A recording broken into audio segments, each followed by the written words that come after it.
And let's go.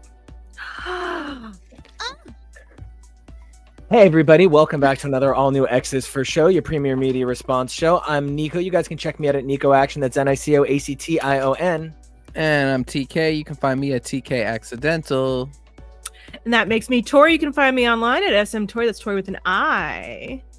Hey everyone, it's Jonah. You can follow me places at Peak Jonah.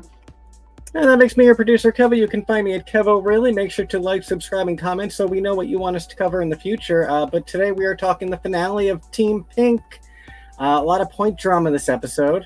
Yeah, I got to be honest. I was a little surprised at Mistress for letting Right out the gate. Right out the gate. Pissgate right here. I want not here. Not in my neighborhood, but the thing that I want to get out the way is I love that her whole thing right now is like, I had to go after Tina and start all this shit because she showed me she was bothered. And I just want to be clear that I went earlier today. I went to go make a supercut of all of the times Mistress was bothered. And I actually found it online already. I was so thrilled. It was called Drag Race Season 15. And so then I went to go do a few more images of Mistress being bothered. And it was literally this episode and her standing up there saying that somebody was a bitch for behaving like her. And saying that made her untrustworthy for behaving like her. I just really thought that this was like, girl, this was ugly. This was legitimately just ugly. Like, genuinely, I teach high schoolers, or taught high schoolers. I mean, they would literally call this ugly. Genuinely, I've got some screen caps of her being very bothered by being embarrassed by Leland and Adam Shankman not really having patience for her. So yeah, in this episode, people clapped at her in ways that she very clearly reacted to because, yeah, stuff hurts. Mm-hmm. And again, I take it to Jonah's point from last episode, which is like, this is Mistress the character, let's just say. The person might be living an entirely different life and feeling very differently and behaving differently. That's totally fine. We don't know this person's real story. But yeah, I'm sick of this character. I don't enjoy watching this character. This character kind of really dragged this episode down. I feel like kind of dragged this bracket down. And I don't know, like, she's doing interviews talking about how it's a game and she's doing it for fun and you can't say it's not great TV. I get the it's a game and playing it certain ways and doing shady things makes it more fun.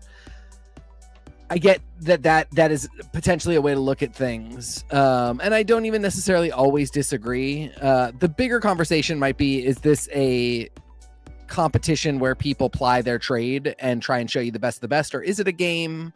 Is a hybrid of those two things really even feasible? But setting that high-minded question aside, yeah, like this character is boring to me. She's unkind. She kind of doesn't make any sense. You can sometimes get away with it if you never fail. You can get away, and like Untucked was so ridiculous where she decided just to get choked up about gratitude, which I partially like, I get that and I like that, but it's like, it's so too little too late, and that's not the vulnerability that will make me like a person after this much just kind of rampant tomfoolery. And then yeah, like to end it all on, I'm mad at Kerri Colby for doing the thing that I did multiple times. And especially even when, like, I would have even just played it as like, you guys tried, but I did the math too, and I figured out how to, because she did win. Like, they were trying to keep her off. Nothing better than winning on a technicality. Yeah, sure. I mean, if because it's a game to her, so sure. Like, you can say that. I don't necessarily agree. When you can manipulate people and stoke an autistic person's fears and gaslight them to their face. Well, and that's the whole game versus competition thing. I don't blame her for taking the point in the end because, yeah, the math is literally you give that point away and you are not in the semifinals. Like, right. I get that. I understand that. It is literally the 55 minutes of needless gaslighting, needling, lying, outright lying when there's stuff on film. Like, and it's just weird and it's just unnecessary. That stuff's not necessary. And that's even part of my... Oh, I'm sorry. I just wanted to ask TK and then everybody, please, just to further. do you consider everything she's doing in interviews and the things she's saying at shows, is that part of the character or not? Because then when does the character stop? Right. And at what point is it you're literally just like, I mean, literally, she's defending messing with a mentally ill person's head. Yeah, like, that's not gameplay. That's right. sadistic. Yeah, I have no good answer to that. Because again, like, I do think people have the right to public life and private life. For sure. But yeah, the question that you bring up is really like, more than anything, a statement that like it's hard for audience members to know, and like we try and be a very healthy, non-toxic, non-parasocial group of people that don't really want to claim any knowledge of anybody's personal life that we don't have. But you are pointing to where it starts to be like, okay, I can't really speak to anything but my hope and belief that there is a non-character person that also exists, because the only thing I can confirm that I've seen is the character person, and that's not a good person. Now, Tori, I'm so sorry. I did not mean to step on I did not mean to Mistress all over you. Please, fine. Bring it in. Let's go. I think for me, it was really the moment when she started laying out the you can play cute and kind all you want, but it's not going to get you anywhere. Playing dirty is how you get ahead, and you can't blame me for playing dirty to get ahead. And I'm paraphrasing. It was in that moment that I was like, I started drawing parallels to people who may or may not be running our country, people who have decided to burn everything down around them just because it brings them some small warmth at the end of the night. I am deeply unimpressed. I don't think that it makes for good TV. To me, this is not good TV. This is interesting TV, but it's interesting in the way that watching a Serbian film or watching objects getting removed out of intestines in a medical drama is interesting. Like, it's not actually entertaining. It's upsetting. I believe somebody on this show might have some medical shows that I'm like, I can't do. Little me is not great with medical gore, but like, that's what I mean, is that like, for me, I mean, I've been very clear from the beginning that I don't love reality competition, and this is a very, very clear reason why. It is no longer about showing up, doing your best, and like helping your sisters out. It is literally, how can I screw over as many of you as possible, and then hope that the judges enjoy me enough to keep me going. I was very unimpressed with what she did in here. My opinion of her has tanked precipitously, and frankly, at the end of the day, if I am of the opinion that you can create a whole other character, but to go so deep into it for this kind of machination stuff speaks to a bunch of underlying traits in your own character that only need a little push to come right out. And that is not someone you feel safe around. That is not someone that you maybe want to have in a high pressure environment. And it's like what Jonah was saying last week, that this is you submitting your resume, your headshot for the entire world to get booked. These are the girls who may book you. These are the girls you're supposed to be finding your duo to try and take Trixie and Katya's crown. Like, that's what you're supposed to be doing here, as well as winning $200,000 and winning the Hearts of America. And right now, I don't think Mistress is actually doing any of that. I don't think she's here to win new fans. She's here to stoke the fans she already has. And you can make decisions on what those fans of Mistress might be like to the rest of the community. She's here to win $200,000. She's not here to make friends. Who's here to make friends? But she's also losing out on opportunities by behaving this way. And I personally cannot wait for Aja to spend 5 minutes in a room with her, clock it, and personally destroy her in a way that we haven't seen since season 9. That's my dissertation. You know, I love that dissertation, and I do agree with Mary that Mistress is going to be great on Traitors and House of Villains.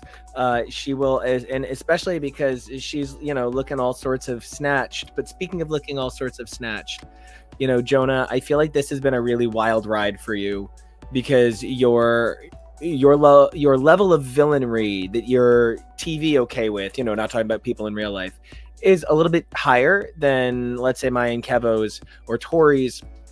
And like, I don't know, at some point I do feel like it did cross into a weird place for Mistress. How are you feeling on the distress shenanigans?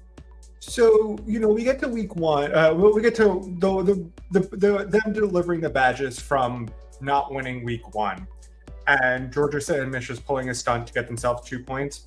That part I'm fine with. Them kind of making a little bit of a game, kind of tricking Kerri and Nicole into giving them badges just to get ahead. That part I'm like, well, no, they are doing what they need to do. It's week 1, yeah. Yeah. And and for that happening, you know, at the beginning of week 2, from the end of week 1, I was kind of fine with it. It veered into a territory where I was starting to get a little bit uncomfortable with it when it came to them around the table today, and Mistress specifically saying that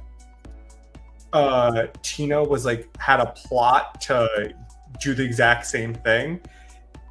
When being called out on it that it was her plan, now there are cameras and that entire fight, it felt weird, because I would have felt better if she just owned it and just said, yeah, you know what, I tried to convince him to do it again. I want to see if it would happen again. I'd have a lot more respect for a TV villain to be able to do that, to own it, than lie and then continually lie to someone to their face. Seeing Tina get upset, there was a moment, reminded me of, I was in middle school, I was in 8th grade, and I had just gone to go see a movie, and I went with people with for my class, whatever. And then this girl who I kind of didn't really like, for some reason, I don't know if she had it out for me or I had it out for her. I don't know. Maybe she liked me, or maybe she just thought I was a bitch. Who can never be sure? I think she's a model now. That has nothing to do with that. If she's a model, but that's why she was a bitch. Hungry. I remember her saying to my math teacher that someone got thrown out of the movie, and she said to my math teacher that it was me, and I was like, "What the fuck are you talking about?" No. And I remember getting really upset by this, not understanding, why is she lying about this? What is to gain about this? I remember just getting so upset and having a very similar reaction to how Tina was reacting in the moment. And there's just something that, like, at this point, it was not enjoyable. I can enjoy TV villainy. That wasn't enjoyable. That was awkward. That was weird. And it just made me feel a particular kind of way where I just wasn't vibing with it. There's also something to say is, if you're going to be a villain on TV, you gotta have to be able to back it up. Mistress did great last week, and I think there's an argument for anybody to have won last week, so her winning, that's fine. But she was comfortably mid both episode 1 and 3 for her bracket.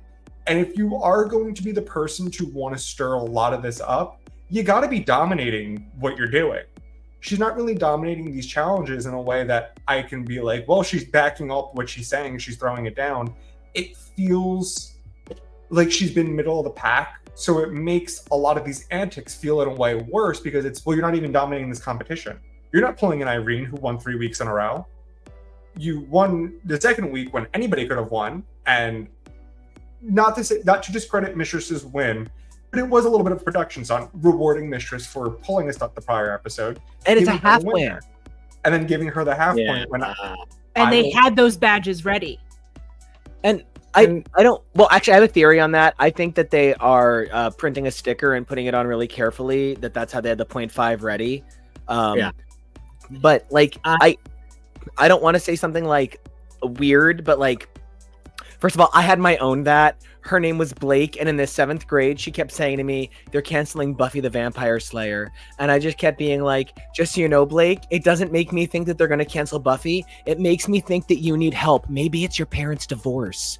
And it didn't go over well with my 7th grade homeroom. Pill addiction. Good Lord, Liz Lemon. Yeah. In fairness, I weaponized against my bullies the fact that I was known as like a good human and told a fabulous lie that went all the way around the world before the truth got its pants on.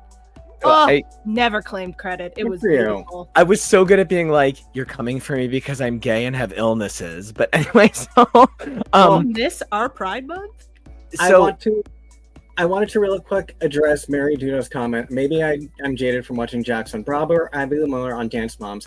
Let's not mistake, just because Mistress looks like Abby Lee Miller, this is not Dance Moms, and that's part of the conversation, and that's part of what I'm talking about here, and where I actually specifically even need the franchise to pick a lane. This show gets GLAAD Media Awards.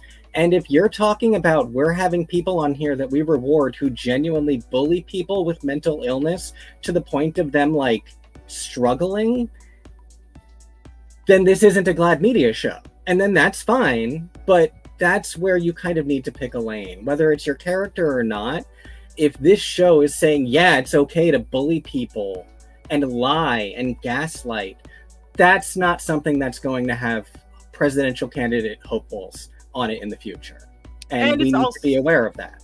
Yeah, and it's also going to make the fandom split even further. Like, to me, depending on which lane it chooses, I think if RuPaul's Drag Race continues on the trajectory that it has been and isn't really saying like this villainry is the way to win, then the schism sort of stays the same.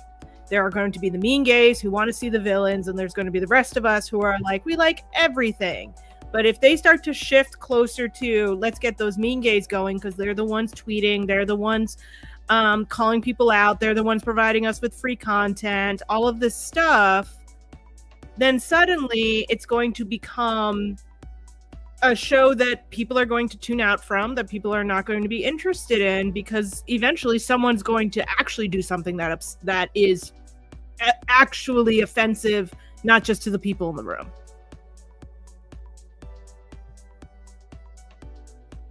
Well, let's move on to anyone else and talk about anybody else that's on the show.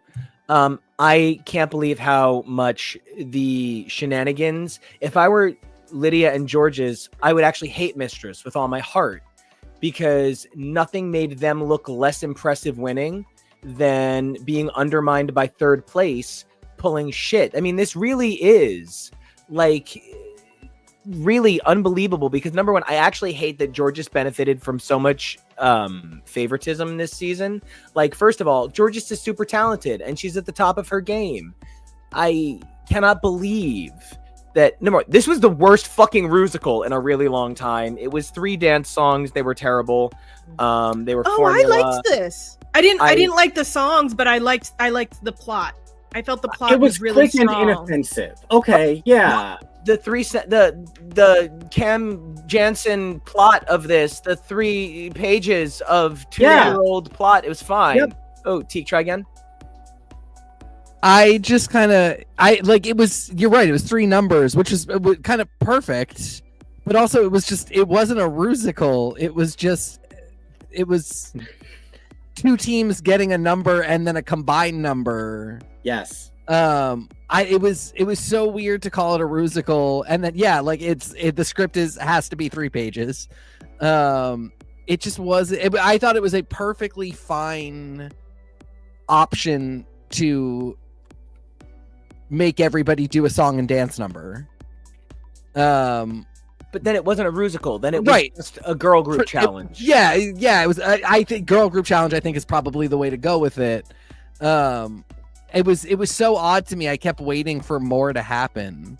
But then I also was just like completely bewildered by the judging on this one. Which of Michelle's dogs did Tina Burner run over? That's my question, because listen, Jorgeous is very good at what she does. Yeah. I wouldn't say that Jorgeous is built for Broadway. I wouldn't say that. She does great for a RuPaul stage number. Fine. She can do fine. And she's a great dancer. Tina was just great. It's true. She didn't steal the show, but I actually found her fight choreo to be. I thought because of the fight choreo, I thought she did steal the show. Clean. I thought she was in the top. Yeah. I thought I agree that like the standard dancing wise and singing whatever we're calling what happened up there, she was not, again, maybe not at the apex, but because she had a gimmick that was actually kind of important to the whole thing, and she executed it so well.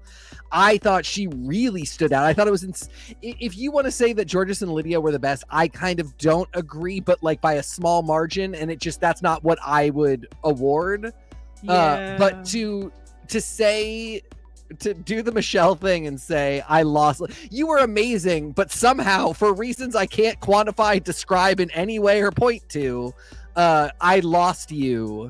And therefore, as soon as she said that, I was like, oh, okay, so no chance for Tina being in the top 2. And it felt like it had so much more to do with no chance for Tina being in the top 2 than it had to do with a legitimate critique. And by the same token, you know, they said that Mistress kind of didn't move her arms, but I thought Mistress really deserved to be read down, because Leland also was like, you are giving me nothing. And the other 2 villains gave so much villainy, Lydia a little bit, Jorgeous a lot. She got no reads, and she deserved a bunch of reads. Yeah, she should have gotten a minimum. I didn't see a character, I just saw you. Yeah. I talked to production that you didn't expect Tina Burner to actually turn it and burn it this season, but maybe learn to pivot. Like, I don't know. There's something about it. There's something about that, like, 2 times Michelle had to give a bitch critique to be like, this is why you're not in the top, even though arguably she could have been in the top all 3 weeks, a la Irene. I'm not saying she deserved it. I'm saying there's an argument for it. I have a lot of arguments for it. It was so weird. You know what the actual shocking part? The person who did best in this Rusical was RuPaul. RuPaul ate them all up. Ru did the best. I'm sorry. Ru won. Ru won this challenge. I don't know how Ru never wins a challenge on her own show when she has girls, but Ru won this. So like, I'm a little disappointed. You know, and I think to jump back to the thing about Mistress, I really had a problem with a bunch of things Michelle said this episode, because number one, I'm a big fan of Kerri's performance this episode, but Kerri was not a top performer. And to say that Kerri outshone Tina kind of made no sense, if only because so much of Tina's performance was Tina, and so much of Kerri's performance was physically being reacted to. And so then the other thing that it sort of brought me to, and there's sort of no way to say this, Michelle's comments were fat phobic. Because what she's saying about Mistress not being able to extend is you think she's got chubby, stubby baby arms. And like, I understand what you're saying, but even it's actually size. It's there. Yeah, even if that's not what she realizes what she's saying, it is actually there. Yeah. And she needs to be more mindful. So, what I really want to kind of address here is Mistress then very suddenly has a body transformation right after this. And I wonder who in production said, you know what Michelle was actually saying. And like, I really, for all the things that I have a big problem with Mistress Isabelle Brooks this season in her personality that she presents on the show. No, when you say she can't fully extend, you're saying she's got, as they would say at Cage and Fish, waddle. And especially because she did badly in a lot of other areas that have nothing to do with her body. And if all we needed to do was get out one comment that establishes you're not going to be in the top 2 this episode, you could have just as easily said you gave a really low energy vocal performance and this was high drag villainy. You're this really over the top queen so much of the time. I would think that you would have seen that. And Leland gave you the direction and you still didn't really do it. You were outshone by your other teammates who both had more energy. All of that, like, that all happened too. It was so odd to me that they went with that one comment that is so nebulous. And again, she even tried to say, like, maybe it was your clothes, maybe it was your outfit, but like, really, you weren't extending enough. I don't know how that. I don't even know how that got cut into the episode. And I just want to say that Leland looking full-time accountant. Also, Mary, yes, Rue giving herself the best parts once again because Bosco isn't in this episode, and Bosco ensured that she gave herself the best parts. Bada bing, bada boom. Two of So them. hold on, wait. Do you think that Tatiana, Bosco, and RuPaul did give themselves the same parts? Love it. Perfect. The other person that I kind of need to address is fuck. Okay. I, for a period of time in my life, was really, really good at playing bass for like a hot minute. I practiced till my fingers literally bled, and I played my own bass parts on everything I recorded for like 3 solid years. And then one day I put down the bass, and I kept playing guitar, and I kept playing piano. And if you want me to blow your fucking mind on guitar and piano, baby, sit back. I got some faggot music for you. But if you want me to play bass, oh, I'm so sorry. And Nicole Paige Brooks, mama, for you, honey, drag is guitar and piano. And baby, you can do it all day, every day, night after night. But honey, Drag Race is the bass for you. And baby, you're not playing it. You're not playing Drag Race at all. Nicole Paige Brooks and unfortunately Phoenix a week ago were, because that's how recent it feels, were really competing on a different show. It sort of feels like these girls are on Will and Grace, and Phoenix and Nicole Paige Brooks are on Hot in Cleveland. And I don't know how to tell them they're the wrong demographic faggots. And so, like, I do love that Nicole Paige Brooks decided to bring up how big her penis is as many times as she could, as somebody who brings up how big my penis is as much as I can. And my name is also NICO. I'm there for you. Girl, I get it. But what a weird way to like transition to my just for fans right before I leave. Like, quickly reference your penis a bunch of times. That it was definitely a note. Go ahead, Jonah. Here's how Nicole could still win this entire thing. Penis. What she deserves. Ooh. I think we had an excellent showcase of how to be shady without being damaging in Nicole Paige Brooks this episode as well. I think her subtle yawning and chuckling at Mistress was an appropriate level of negative reaction to her, and I think that just makes everything else stand out in deep contrast. But this was a master class in I don't know what you're talking about. I'm just over here yawning. Like, it was clean work. It was Audra saying she hadn't seen Patty in a decade. She was like, oh. Yeah. 11 years, I think. Mm. You'd have to ask her. Yeah. But it's been a while. I just feel so bad because, like, sometimes somebody gets up on stage and you haven't seen them in a decade and you're like, you haven't missed a beat. I love it. And then sometimes they get up on stage and you're like, she tried. And I want to say that for me, when I think about these girls coming back a decade plus later, just doing it for the booking fee, mama, get that booking fee. You deserve it. You're beautiful. You are everything. It sometimes reads a little Liz Taylor Gladiator, and it's everything to me. Also, speaking of moments that more queens should imitate, KEVO and I are watching all of Batman the Animated Series. And if you guys aren't aware of Harley Quinn's vampy jazz number about being with a serial killer that every single drag queen should be performing, you're all not drinking enough of the Kool-Aid. Oh, you don't have Happy Birthday, Mr. J stuck in your head on loop every day? Oh, no, that one's great. But this one is like, I want to thank you so much for when you didn't throw me in the dock, and then a minute later you hit me with nickel full in socks. Like, it's nuts. It's the dumbest, weirdest song, but it's excellent. But yeah, Nicole Paige Brooks is about as good on Broadway as, according to the reviews, Denzel Washington. So I feel. Oh, was it a shame? Oh, was it? Meanwhile, I'm over here sad that Pirates got no acting noms.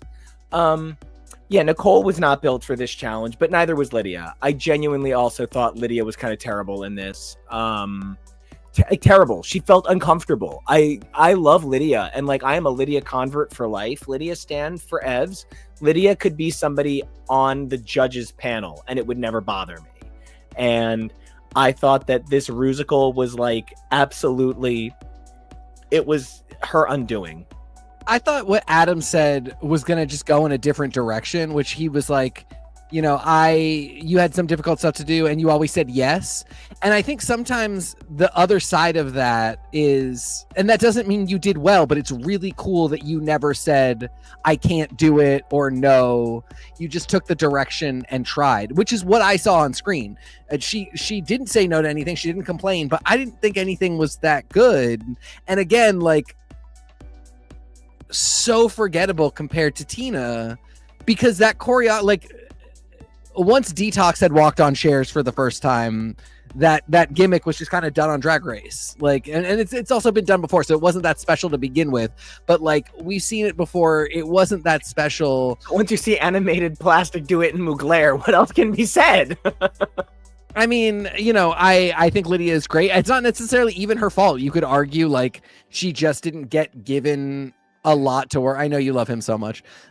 She just didn't get given much to work with. But again, like, the only thing that was memorable to that about that entire Rusical to me was that there was fight dance choreography that Tina Burner did that had really good matching stupid Batman punch sound effects going along with it in the soundtrack.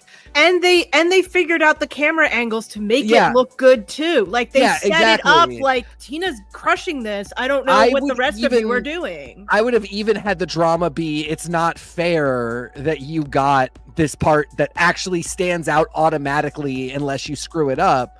But none of these characters, the only thing that was memorable about Jorgeous' character to me is that it was Jorgeous. It wasn't a character. It's just Jorgeous is so good at being Jorgeous. That Megan isn't Megan either. It's just Jorgeous doing the Megan choreography. Like, that's what makes her great. It's not even an insult, but when we're talking about like Tina getting that comment and then not being in the top, I get very confused. And you know, I guess what makes it even more confusing is this was just so not a showcase of literally anything but that one character's ability to do fight dance choreography. And I think it's really cool that they discovered they could do that, but it just makes me wonder, like, what else could we be doing that makes these Rusicals stand out each time rather than just being like, this is basically no different from any of the other ones. Part of the problem is the limited scope of the faggotry. Is really part of it, because like, one of the first things I thought of, other than the fact that I think all the guys just want to start flexing every time we see that flex photo, is they should be going into other places. They're only pulling from very select ideas of what is queer culture. And part of the problem is that is alienating so much of the identity of what musicals pull from, because musicals don't just pull from queer culture, musicals pull from everything. And so like, Rusicals are becoming so limited in what they're willing to talk about. I think, you know, harping on the not harping, I mean, like, I want to harp on the quality of the fight choreography, because like, I think it'd be really funny to have like American Drag Ninja Warrior and like do a completely unexpected format, do the weakest drag queen, and do a musical drag queen episode of The Weakest Link where like the questions feature girls from the show. Like you could do things, but because the focus seems to be on grabbing something conceptually memeable, I don't know. I feel like they are really limiting themselves by saying we can do 3 white gays humor. That's not, no. Stop asking Leland, Carson, and oh, I feel so bad. I can't think of his name and I love him. Ross. Ross, their opinion on what's funny, and ask some other people, but don't ask Law Roach. He's really scary. He's the toughest judge on the show. And he's moving over to my other favorite Project Runway, so I'm thrilled. But you know, what do you guys think? Do you guys think that if like they broke free, started soaring and flying, there wouldn't be a star in heaven they couldn't reach? Well, then they might have to go back to the original concept of a Rusical, which was pick an idea and write some damn songs. I don't know. I'm starting to wonder if by forcing, and I guess this is with most of the challenges at this point, by forcing girls who don't know how to do this into doing it, are we actually stretching them or are we actually hurting them? Because at the end of the day, the first Rusical was because Adore and Courtney could actually sing live. And they were like, we really want to punch this hard. And the rest of you can kind of carry a tune in the background. That's fine. And since then, we've been getting shoved into smaller and smaller boxes with more specific and more specific stuff. And sometimes getting rid of people who would be good in it too soon. I don't know. The Rusical as a whole is an interesting thing, and I was very surprised that with Shankman here, it was not good because we had noticed that when Shankman's around, the Rusical's usually pretty good. Maybe he got to share in the coffee enemas and just wasn't paying attention. But guys, can I tell you, like a cunty gay mean little dance captain means something really special to me. Like a mean little dance captain that doesn't have any patience for your bullshit. You're built to be Zach. I'm built for Oh my god, get out! Get out! Get out! Why would you say that? Get out! I'm built Am for I it. wrong? Am I wrong? Am I wrong? Anybody want to explain the reference? Remove!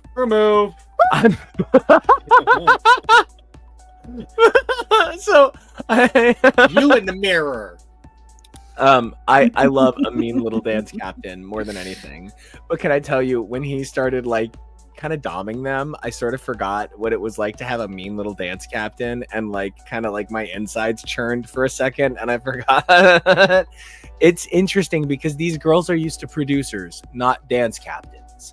And a dance captain is something very specific. The phrase, okay, you know what? We don't have time for this. We're moving on, is not something a producer will say. Because a producer needs the shot. A dance captain will fucking cut you. And like, and not just a dance captain, but Adam Shankman. This isn't like he's a god. The house choreographer. This man didn't need to be here. Yeah. He is such a top of his. There's so few people. Like he's like a Jerome Robbins. Like it's like that level. Know people will never work with this man. Yeah. And honestly, I also have to give it up to him because that was the kindest way of telling Nicole Paige Brooks that she was so terrible at everything he asked her to do. And it was, yeah. I appreciate that because I feel like that's a way better way to tell someone they suck than whatever what's her face did to Phoenix in that episode. Said, "Oh, you're a legend." I don't Ice see it. Spice. I wouldn't know this after tonight. Mm-hmm. Oh man, guys, I'm just thinking about how good I would look as Barry Bostwick. Anyway, so I also want to say that the other thing that this Rusical kind of lacked that I was so disappointed about, an all-star Rusical is a celebration of these girls are so good. I think about the as you mentioned earlier, the Megan character in the horror zombie, scary Rusical, and I think about Pennywise in that. I think about the level of character that was brought there. Everybody felt like a character, and I know they were borrowing from existing properties, but you had the opportunity to do something very similar here. What I'm waiting for is for them to do Drag Race the Rusical and do, season 6 dramatized. Like, do something utilizing their own character study, because what this Rusical did not have was any acting. The songs also were, oh god, she was so fucking funny. You know I had them. And you can see a lot of the same dancers. The dancer, if you go back one shot, KEVO, it's such a great shot of him. The dancer in the back on the left, I think, is one of the most beautiful men to ever dance on television. Ever. There was something that, when you talk about a Rusical, the Isical is a statement of expectation, right? When I pick up a Final Fantasy game, I pick it up looking for job classes. I don't pick it up looking for first-person solo play with a sword and a bow. That's why I pick up Legend of Zelda. When I come to a fucking Rusical, I don't expect a couple of girls to sort of sing cute little stuff by themselves in the corner. I expect an Adam Shankman-directed Rusical to fucking bring the pussy down to the ground. And I've got to be honest, the pussy was left a good 1.5 feet off the floor. Yeah. The pussy stopped there. It really, I know that I was like, I like the plot. I think what I was missing is that there really isn't much character work inside the script. You kind of had to bring it to it, which is not every drag queen's strong suit. And I feel like that hurt a lot of them on this one. I also think that we chose to do a blaxploitation movie musical with a mostly non-black cast, and I think that hurts it somehow. It was weird. I feel like one of the other problems that this episode suffered from was a Rusical does not fit in a who's going home for this season. Like, this is too dramatic a time for a Rusical.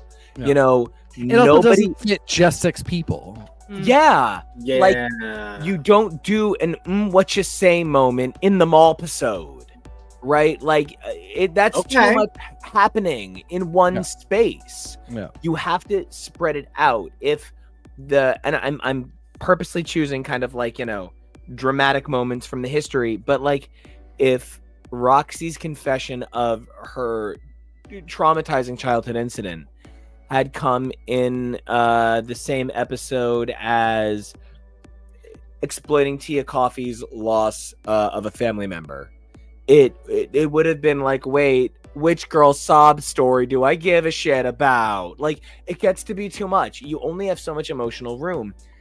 Frankly, the Rusical is such a make or break. I really wish it had not been in this episode. Make them come in Rusical. Have them Rusical right off the bat. That would have been more entertaining, though I still think it would have been best in that middle episode.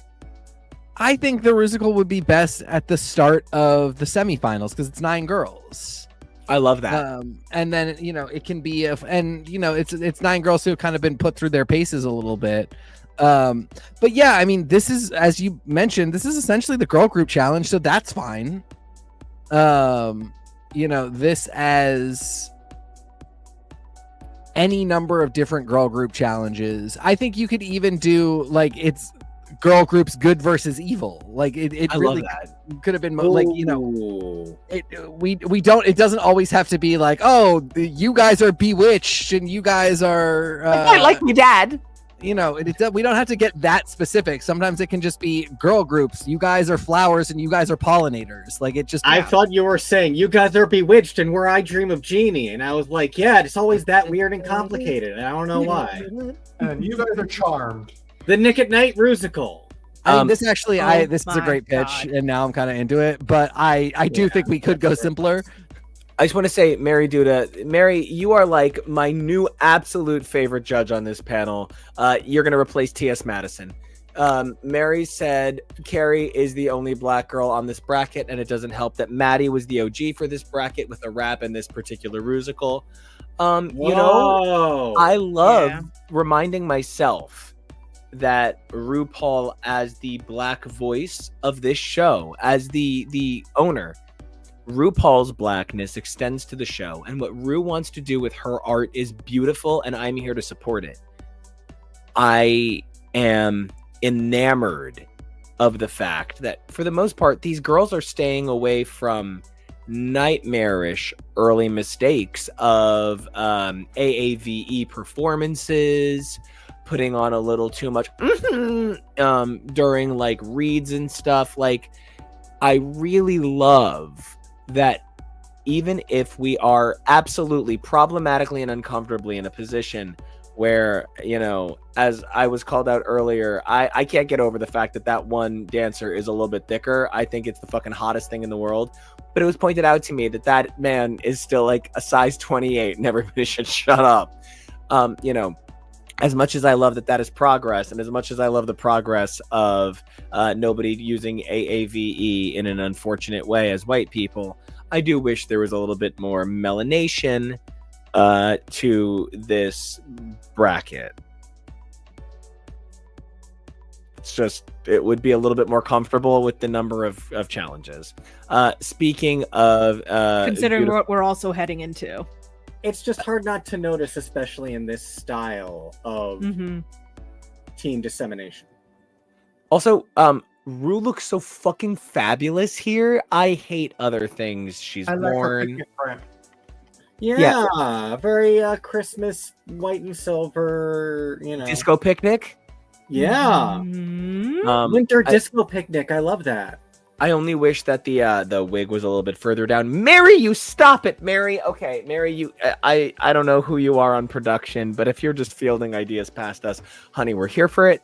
I would swap the bracket 1 and bracket 2 challenges. Mama, you are living. Olivia is punching the air right now to find out that both bracket 2 and bracket 3 got a design challenge after she won Glam Slam, and bracket 1 had no design in sight. It's only just too soon to say which should be switched, and I know we will do a broadcast after this saying how we would have changed. But, you know, yeah, already we can see places where we're like, this is weird.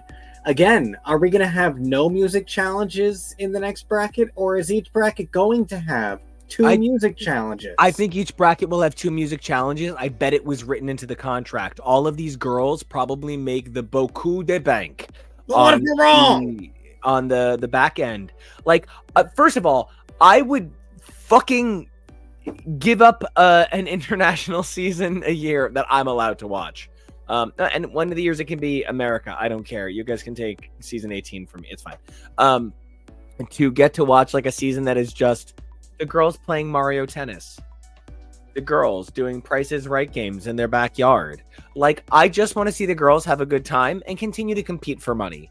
But, like, I am perhaps a little frustrated that every group gets 2 songs because this is All Stars. So everybody's only really getting compliments. They're getting the occasional, it could have been better, Tina. But for the most part, everybody's getting, that was amazing, Jorgeous. And so I'm a little frustrated because I think there are going to be 2 song episodes in the final bracket, and I would not do it. Not with this cast of cats. I'll tell you that. Yeah, cast of cats. T.S. Eliot is like, I wouldn't write poems about that. I'm telling you, like, I'm right. T.S. Eliot with 2 T's. Oh Jesus, that joke works on a lot of levels. T.S. So Eliot. many. I'm shifting through all of them. What a jellicle ball we're having. I really do think going forward, though, the 3 girls that made it, congratulations. Mistress is a TV star. She used to be a drag queen and now she's a TV star. You're welcome. It's sort of like when people, start as a news anchor and then get really into being a fitness and underwear model. Congratulations, congratulations, Hassan. But you really do want to see these three people go forward. Even if Mistress played kind of an ugly game, congratulations to these three, because you want to see what they have.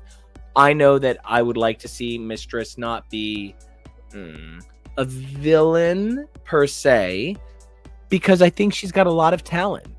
I don't think she beat Tina fairly here, but I believe she had the talent to beat Tina. So seeing these three girls go forward is great. I think Nicole would have gotten eaten alive. There's only so many Pamela Anderson last showgirl situations, and I don't think Nicole had it in this situation. But can we give credit to her for immediately turning to Tina saying, so we're sending Kerri through? We're going to cut Mistress off at the head? Yeah. Because they show in Untucked that the two of them were like, well, it could be you, it could be all kinds of things, and this is just fully like, no, we're doing this, right? Fuck that bitch. And I appreciate that. I appreciate that she is what you get, and that is so refreshing. I would love to talk a little bit about the next bracket before we get there. So I want everybody to sound off with their last things about this bracket. If I have one last thing to say, it's just like, Tina, you are on the list of girls that I'm going to make sure that I see. I have been lucky enough to see so many girls, got to have conversations with girls like, Plasma and Saphira, and thank them for their artistry and tell them how brilliant they are. And Tina, I would love to thank you because this is the glow up. Like I remember when I went from feeling like I didn't really understand your art to now feeling like a huge fan. So Tina, big points.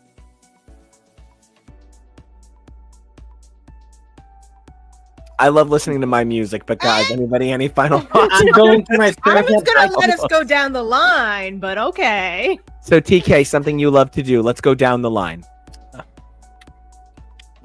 Oh man, roasted on my own show. This bracket, wow. So many emotions, so much happening. At the end of the day, I'm very interested to see how Lydia and Jorgeous do. It was really nice to get to see Nicole Paige Brooks again. Tina, what a champ, what a character.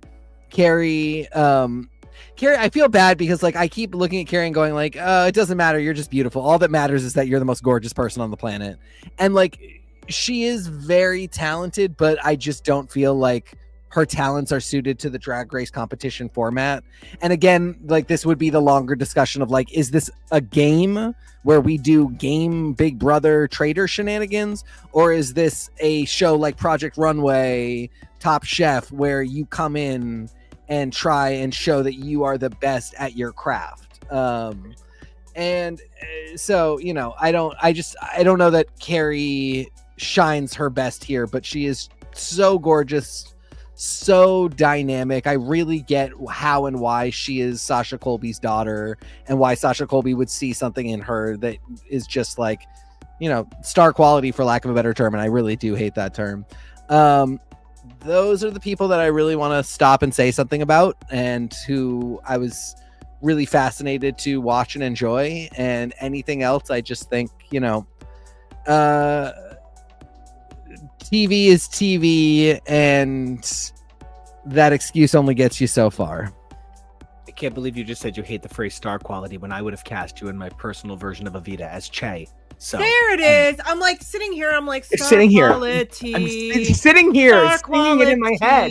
And now, oh my god, I love you. I'm fucking so frustrated. Sitting here The only time I saw Evita was at dinner theater, so it's just not been the greatest experience for me. I would say Evita is my third favorite musical of all time. Wow. I would not have thought that. That is strong. That's just because of Pat Pone and Mandy Patinkin. No, that is fair. That is fair. And it takes a strong person to say they love Andrew Lloyd Webber musicals. which I also do. I love Jesus Christ Superstar. Oh my God, you and my mother. I know it's an Easter tradition at this point. So do you remember the CDC from when we were kids? Yes. We'll talk later. Anyway, I'm as I think Mary was saying, RuPaul seems to have gotten both of her favorite twinks and her extra favorite Toxic Avenger to join forces. Good for her. Good for her. Good for them. Good for production. There. You know, there was a lot of talent on here. I think there was a lot of surprising talent on here. I personally, last week I was like, I don't think Kerri's got it in her for a Rusical, and I think she did something that was memorable and honestly pretty good. And so I think that was really nice to see. I will be interested to see how they all interact together with the next ones, but I think this was, outside of the way the game was played, I will admit this was very entertaining television. This was very edge of my seat, gasping, like screaming at the TV kind of stuff. Engaging. It was very engaging television at my own, mental health expense. But this was the airtime on El Toro. This was nuts. Yeah. So, I get why people call it good TV, great TV. It's not for me. Not for me. So for me, congratulations to the top 3. Great job. You pulled it out. You did great. Shout out to the 3 people who didn't make it this week. I found newfound appreciation for all of them. I think Tina Burner's this group's Irene, truly. I think there's a conversation to say that Irene hasn't specifically evolved. She's just being given the showcase to be able to showcase her talent and proving why she probably could have made it a lot farther on season 15. But seeing Tina here feel a little bit more comfortable in herself, being a lot more confident in what she's able to present, she did amazing. And I want to say the same thing to Kerri. I didn't have the highest of expectations of what I thought Kerri was able to do, and she kind of blew me out of the water a little bit. I thought she did great both last week and this week, and I kind of wish they kind of gave her flowers, but that wasn't how production wanted things to go, so that is what it is. And Nicole, they can never make me hate you. Bring back Nicole for every single season. Let Nicole host. She has more charisma in that bedazzled hat of hers than so many of the new girls, and she just brings me so much joy. I am so happy she came back.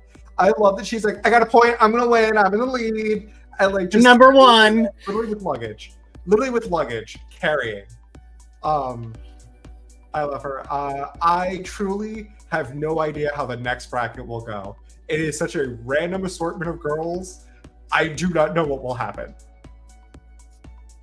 KEVO, this is one of the only brackets that you have a clear favorite. On this show, you have one clear favorite, and that's Tori. The rest of us are fine being second place. But in this coming bracket, I know that your heart kind of belongs to Denali. But for this bracket, I feel like you really didn't have a favorite going in. You had girls you liked, you had girls you knew, but this wasn't a bracket where you were like, oh, I can point. I knew you had trouble with Mistress, but this was a test of your patience. We'll come back to your assessment of my hopefuls on Team Purple, because I was like, Denali. I'm not sure about that. I'm Denali. Yeah. I know you find Alyssa attractive, but baby, I do not think you remembered who Alyssa was yesterday. No, but even then, cuckoo. But on this team, you're right. This team, I more had questions than I had hopefuls.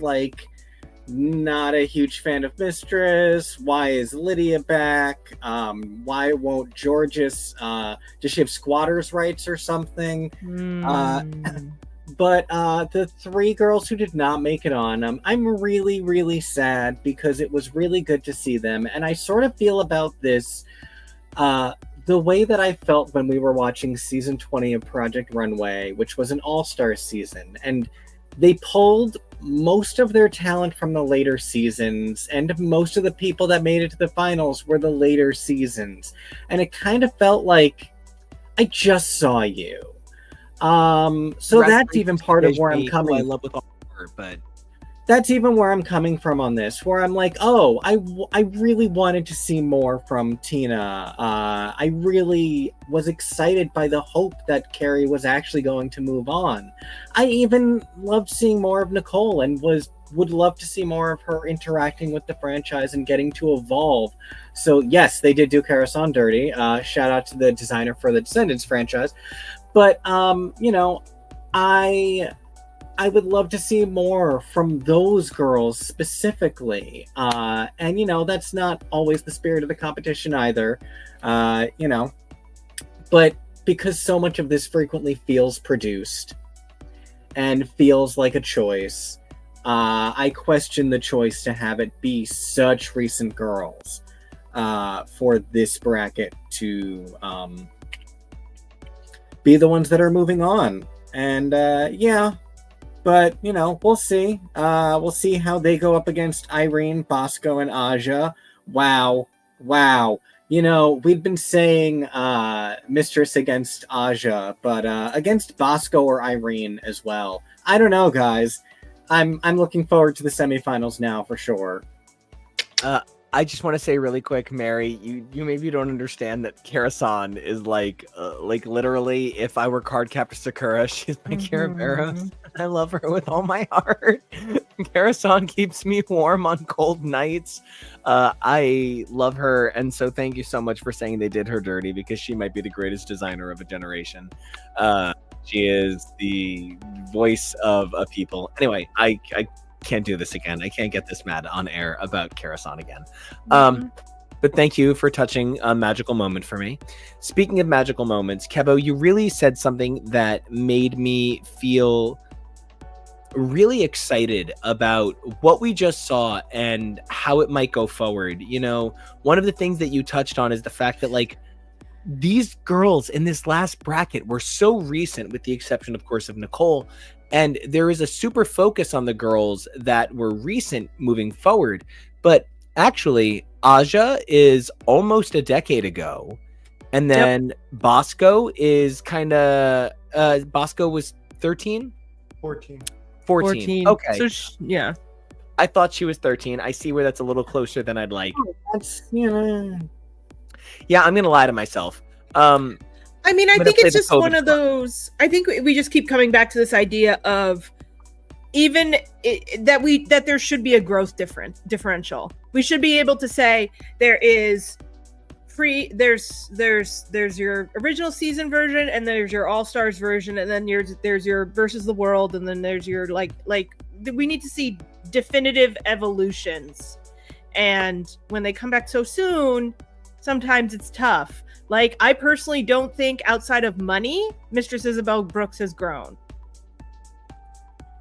The one way I actually will say she's grown, I truly felt that her earlier lip syncing always kind of felt like Mistress lip syncing, but I kind of feel like she did find character here. I do want to say that I felt like I did find the extension thing fat phobic, and I did feel like she did find dimension this season. There was sort of like the angry character, but then there was also kind of like the sassy character. I can see the tiniest bit of growth, but that growth is the growth that I attribute to, if you went through this show and you didn't get better, mama, fuck you. That's that really is the lesson. So I am with you. Guys, can we both shit talk and praise the next group a little bit? I want to praise them and shit talk them. Ginger Minge, girl, they're calling you old. I just want to put that out there. They are calling you old. But the thing about Team Purple that the other groups didn't have, I feel like Team Purple has the most unpredictability. First of all, I am a big Ariana Grande convert. I spent a lot of time being very resentful of her. But I just want to be clear.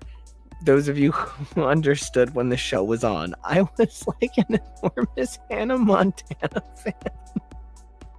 Not just Miley Cyrus. We watched Hannah Montana pretty religiously. We were in our senior year of college. We were watching Hannah Montana. No, I think that was after we graduated. Yeah.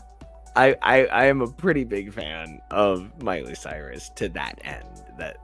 So I'm not saying that like I have a problem with everybody who grew up famous. But Ariana Grande initially rubbed me the wrong way. But I've certainly come around, not just on her, but on her performance ability. And I just want to say, anybody who stands by the queer community so fucking hard that you come on this show multiple times, Mama, thank you for what you do. You deserve to be in multiple challenge winner across Maxi and, of course, many challenges. Lucy LaDuca's song. I think there's nothing predictable about this next bracket, and I hope it's a shit show. I hope what this reminds us is it's not all calculated. It's not all cunning. Some of it is like Denali is literally an ice dancer. Ginger Minge is an off-Broadway performer. And Acid Betty and Dia Betty are both those people that leave my dealer's house before I get there. Yeah. So I'm stoked for this group. Girls, boys, talk to me.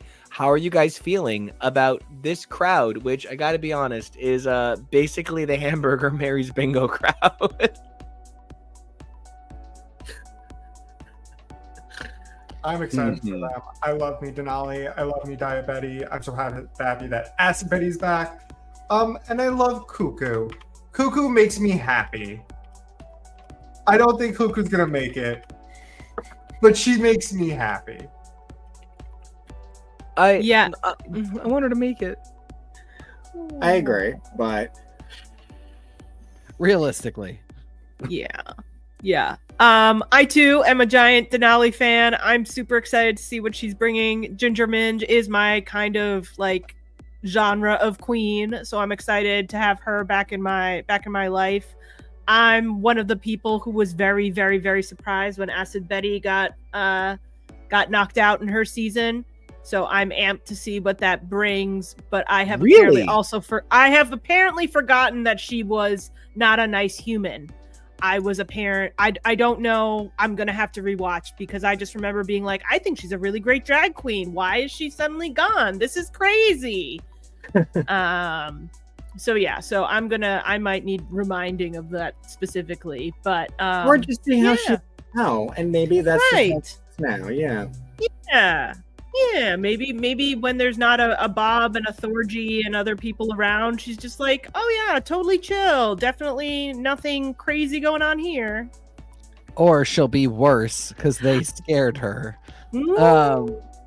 I'm in it for the Bettys. I love Diane Acid. Ready for the Bettys. I'm excited about them. Everybody else, Denali was really great her season. I imagine she'll be great again. I'll just be interested to see everybody else. I just because I have to counterpoint it because somebody should. As much as NICO has grown to love and appreciate Ariana Grande, I have grown to hate her even more with each passing day, and just truly wish her ill. Think she is a rotted human being. Think she's taking Cynthia Erivo down with her, and it makes me really sad. I think you're full of synthol too. I mean, it takes one to know one, so that's why I'm on her case all the time. But yeah, I was so bummed to see that she's back. I truly, if I never heard another word from her again for the rest of my life, I would be so happy. And I just want to say that as a big fan of Beefcake Alyssa Hunter, I am genuinely excited for the girls who made a major statement culturally, but made no statement on the show, getting a chance to come back. Alyssa Hunter, girl, you're so fucking hot. I mean, god damn, girl, you called yourself Trade? Absolutely not, Mama. Oh, that's what it's saying. That's an R. That's an R. That's what the shirt's saying. Yeah, she's trade, right? And Got she's it. she's my kind of girl. At Pride, I would have liked her to come up to me and say hey. But like, she still might. Month's not over.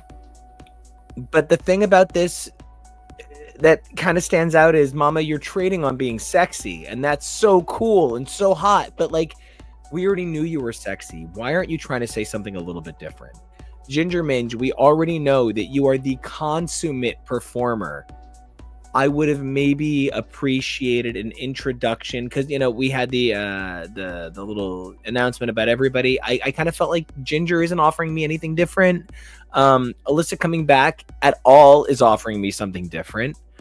But there's people like Denali who I never got tired of what she's got.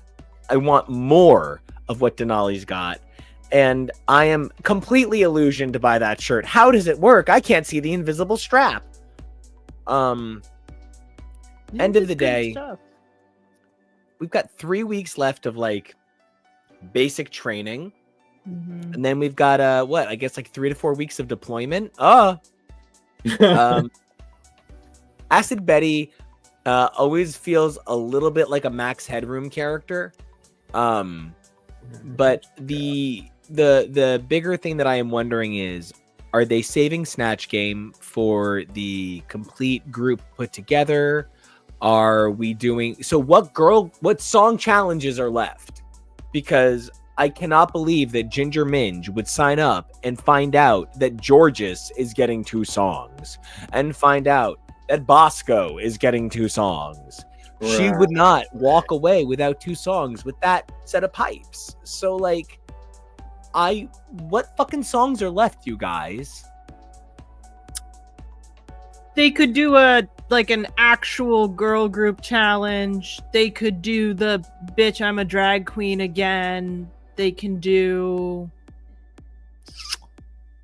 There used to be choreo ones where it was like a little bit of singing, but then it's about cheerleading mostly. Were there any doubles from bracket 2? Yeah, the roast remix, the roast and the singing. So I wonder if we won't have that because we didn't have a design challenge in 1, but we do in 2 and 3. Yeah, like we've had what the wiki is calling remixes in 1 and 2, so it's possible that we'll get remix again, which is just a fancy way of saying RuPaul songs, sort of. I like that you refer to it as fancy. The lines are blurry. Yeah, lines are blurry. People are getting half points. I don't know. I feel like, I think we're gonna get a tie. RuPaul's been singing about this tie for 2 brackets now. I think we're gonna get a tie that she has to break in the next one. Yes, thank you for bringing that up. I also caught that while I was going through the episode earlier. I was like, that did stick out to me that she brought up tie and it didn't come up here. Yeah, and she did that. She did that in the first one. She does it in the second one. Chekhov's gun says it's happening in the third one. She'll engineer it. Yeah. My goodness, you might as well tell me you know what Willie Loman is selling, because I am absolutely baffled how I didn't see that coming. That is this is why she shared the train flag, because she is the engineer. Toot toot. I love trains. Now, speaking of loving trains, there is no stopping this. We are going to be covering this shit as much as we can. We love it. These girls are fantastic. The show is continuing to evolve. Drag evolved with the show evolved with drag, and we're sitting at a position where these crazy hoes, they kind of control TV on Friday nights. So we are so excited to continue rooting for them, talking about them, even the most dark-sided of them, Mistress. We are all hoping that Mistress gets a redemption arc. She's going to come back for All-Star 17, and she's going to be all about mental health and kindness, and she's going to, I don't know, get everybody. The three ghosts of Tina, Kerri, and Nicole will visit her in the middle of the night and show her the way. Yeah, fun, like Peter Frampton style. Mm-hmm. So, one last thing to the fandom. If someone is comfortable playing a villain on TV, don't be surprised when they're being treated like a villain. You know, Jonah, that's so great, because I will admit there were times that I wanted to, like, I have so many things that I would like in that, you know, we always think about comebacks. I feel so bad saying it, but Kevo, your mom, she had this habit of saying to me, I thought of the wildest thing to say to her, like 10 minutes later.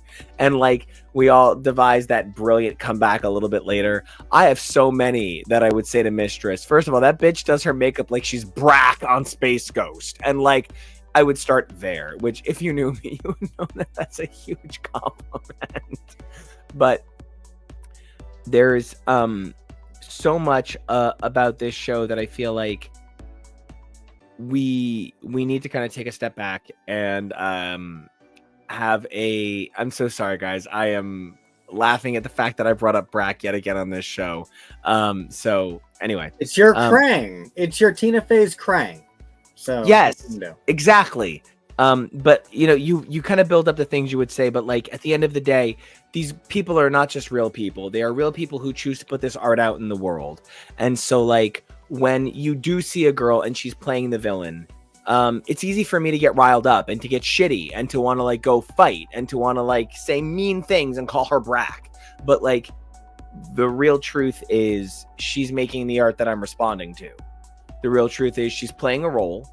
She's playing a role that keeps this vital, that I'm not willing to play, that I would never want to play. I am so desperate to be the nice guy on this show that I like talk to everybody beforehand. I'm like, hey guys, I just want to make sure that everybody's on the same page. And like, you know, like I would never be able to be as brave as Mistress, even if I think her bravery is in a misguided sort of desire. People need to remember she's a real person. She goes to sleep at night and she wakes up at night in the morning. She probably wakes up at night too. She wakes up in the morning and like, she's got to keep being Mistress. So like, maybe remember that you're shitting at a character and not a human. And so Jonah, thank you so much for just kind of ringing that in again, because like, I don't know the real Mistress. I don't care about her, the real person, because I don't know her. I hope her well. I wish her well. But like, that's not the person I'm talking about. Yeah, I'm talking about the produced character on a television show that I get real mouthy about. And it's easy to point out shit like she looks like Brack. So Jonah, thank you for keeping us all a little bit in line. She called Tina Burner wide-backed. It's fine. And speaking of wide-backed, we'll start with TK and go across the line and see if anybody's got any final thoughts as we close out. Final thoughts. Yeah, I'm happy to be done with this bracket. I'm excited to get on to the next one. All right, on to the next one. Tori. Yeah, can't wait. Excited to see what's coming and what we're saving for the full group and how this Lollapalooza for the crown is going to work. Yes. I love it. Speaking of crowned, Jonah, what you got? I'm excited to see how things shake out, and I'm excited to see if this is just going to be a one-off or going to be the new format going forward. I wouldn't be surprised if with a couple more tweaks, this would be the new All-Stars format. I think it keeps it fun. I think it gives an incentive for people who want to come back. Because even if you don't make it to the semifinals or the Lollapalooza, you're still guaranteed 3 episodes. So you don't have to worry about spending money on a bunch of stuff that you won't be able to showcase on national television. I think it makes it a little bit of a enticing point to want to come back. So I'm happy with that, and I hope they kind of stick with it for a little bit. But if you want to see me sticking it to the man, you can follow me at Pete Jonah. Oh, I love that. Tori, where can we follow you? You can find me online at SM Tori. That's Tori with an I. You know what I want to find is KEVO. What are your final thoughts? Where can we find you online? And talk to me, since I was so clearly misguided and I thought you were attracted to Denali, and I now understand that you're leaving my ice princess for me. You know, any final thoughts you want to give? Yeah, I really love Jonah's points, and it also reminded me that I wanted to say I am enjoying this different style. It feels like little mini seasons, and so that is keeping it fresh every few weeks. And so once we can refine this format, I am excited to see what we can do with it, because it has been kind of fun. So Yeah, and you can find me talking about all sorts of things, especially Pride-related things this Pride. Happy Pride over at KEVO Really. That's KEVO Speaking of Pride, I am super proud to sit next to this guy, TK. Handsome Harry one, as Andrew points out in the comments. Where can we find you? Anything you want to say before we sign off? By the way, that hat's cute. Thank you. I stole it from a guest. You can find me at TK Accidental on all your socials. Nico, take it away.